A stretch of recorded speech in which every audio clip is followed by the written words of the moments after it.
Assalamualaikum warahmatullahi wabarakatuh. Alhamdulillahi rabbil alamin, wa bihi nasta'inu ala umuri dunya waddin. Wassalatu wassalamu ala sayyidina Muhammadin wa ala alihi wa sahbihi ajma'in, amma ba'du. Bapak Ibu jemaah salat zuhur Masjid Raya Sumatera Barat rahimakumullah. Selaku hamba Allah, mari terus kita mensyukuri nikmatnya.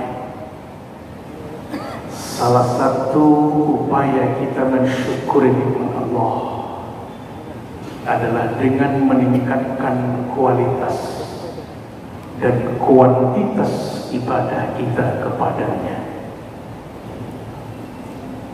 Hanya kita yang tahu tentang kualitas dan kuantitas setiap ibadah apapun yang kita lakukan. Berselawat untuk Habibina wa Syafi'ina Sayyidina Muhammad bin Abdullah Rasulullah Sallallahu alaihi wasallam. Semoga kita yang hidup di zaman now, kalau kita bandingkan antara kita dengan orang-orang yang hidup semasa Rasulullah, orang-orang yang sezaman dengan beliau, tupoksi kita sama, tidak ada bedanya. Sementara situasi dan kondisi kita jauh sekali berbeda. Maka kita dituntut untuk profesional di dalam membaca, memahami dan mengamalkan sunnah-sunnah beliau. Bapak Ibu jemaah zuhur rahimakumullah, untuk kajian singkat zuhur ini, balik atau dai akan selalu mengajak kepada kita bersama. Ada 4 hal yang harus kita perhatikan ketika kita menjadi ahli waris dari seorang almarhum yang merupakan keluarga kita.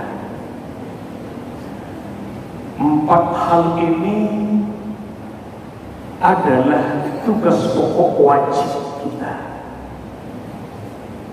4 hal ini termaktub di dalam Al-Quran sebagai hudud, aturan Allah. Maka konsekuensinya, wa may yata'adda hududallah, siapa yang melampaui batas-batas ketentuan Allah, yudkhilhu naran khalidan fiha. Dan masih banyak lagi ayat yang lain tentang hudud-hududnya Allah. Yang pertama, ketika kita menjadi ahli waris dari seseorang, tentang wasiat. Apabila sebelum meninggal seseorang berwasiat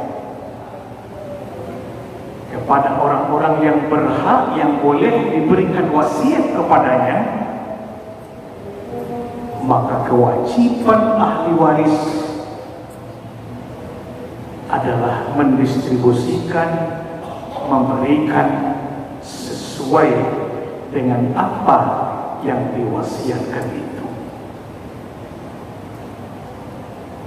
Di dalam Al-Quran selalu disebut dengan istilah min ba'di wasiyatin tusuna biha atau yusina biha al-dain. Jadi ada yang pertama bentuknya yang wasiat, kemudian ada lagi dain, utang. Utang si almarhum kepada Allah itu dapat dikelompokkan menjadi 3 kelompok sehingga totalnya 4. Yang pertama, utang si almarhum tentunya ketika dia hidup kepada Allah, utangnya mungkin dalam bentuk zakat. Zakat, apakah itu zakat mal, zakat tijarah, yang sebetulnya si bapak atau si ibu atau si almarhum ini sudah wajib mengeluarkan zakat, tapi sudah 2 atau 3 tahun ini beliau tidak mengeluarkan zakat. Ahli warisnya pun tidak ada memikirkan tentang itu. Ketika dia meninggal, ahli waris bertanggung jawab harus membayarkan zakat yang semestinya sudah lunas, dibayarkan dengan harta-harta yang ditinggalkan oleh almarhum. Kemudian dalam bentuk nazar, mungkin seseorang atau almarhum ketika dia hidup dia bernazar untuk membuat atau melakukan nazar itu sunnah mubah, tetapi ketika itu sudah dilakukan membayarnya wajib, tetapi belum sempat dibayar, ajal sudah tiba, waktu sudah datang, maka ahli waris wajib membayarkan nazar daripada si almarhum atau orang yang merupakan kita adalah ahli warisnya. Yang ketiga dari kelompok dain atau yang keempat adalah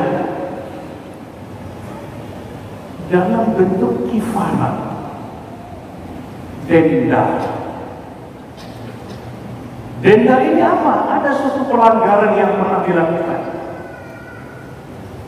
Dalam agama kita dilarang keras untuk melakukan hubungan suami istri pada siang Ramadan, mulai terbit fajar sampai terbenam matahari. Beberapa puluh tahun yang silam si bapak ini hilaf, pernah melanggar 1 kali, maka dendanya adalah puasa 2 bulan berturut-turut. Kalau tidak sanggup, it'am miskin, memberi makan pakai miskin 60 orang. Itu sudah berlalu 45 tahun yang lalu, tapi belum dibayar. Sekarang sudah meninggal, maka ahlul waris wajib membayar itu. Bapak Ibu jamaah zuhur rahimakumullah, yang 4 ini akan bisa direalisasikan sesuai dengan porsinya, tentu dengan catatan-catatan yang jelas. Kita sebagai suami ketika kita pernah bernazar, kita catat, kita sampaikan kepada anak dan istri kita. Ketika kita berwasiat, kalau kita bapak-bapak saudara kaum muslimin, harta yang ditinggalkan itu bukan milik mereka semua. Jujur saja bapak dan ibu, persoalan warisan di Padang, di Sumatera Barat ini belum terlaksana sesuai dengan apa yang dihududkan Allah. Porsi seorang anak perempuan itu berapa? Apakah sudah diterima sekian? Kita khawatir ketika anak yang ditinggalkan itu yang sebetulnya dia itu berhak hanya menerima seperempat, ini contoh saja, tapi dia ambil setengah, separuh harta ayahnya, harta ibunya. Status yang setengah itu wallahu a'lam bishawab. Istri yang ditinggalkan suami sebetulnya menurut hudud dia hanya berhak sepertiga. Contoh. Tapi dia kena ada orang yang memprotes nyuhuluang ngaratu laki ko sa doyo. Ko laki dan punya dan nambah karayo baru. Yung laki dia baru dong. Tunggu akibatnya. Hal-hal yang sekecil ini bapak-bapak, inilah yang dimaksud oleh Allah. Wadharu zahiral ismi wa batinahu. Tinggalkan dosa-dosa zahir dan dosa-dosa batin.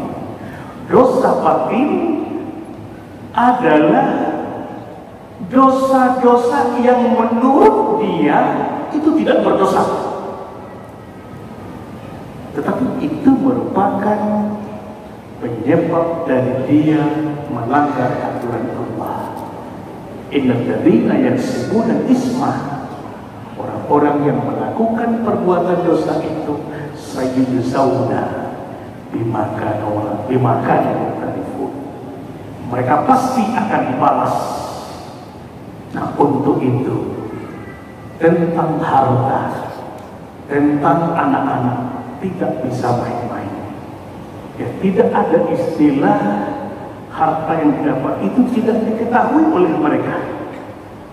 Apalagi ada tanah di sana sini tapi tidak tahu ujung pangkalnya. Maka akibat yang kita takutkan adalah sanksi yang dijanjikan oleh Allah dalam Al-Quran. Faqtabiru ya ulil absar la'allakum tuflihun. Assalamualaikum warahmatullahi wabarakatuh. Waalaikumsalam.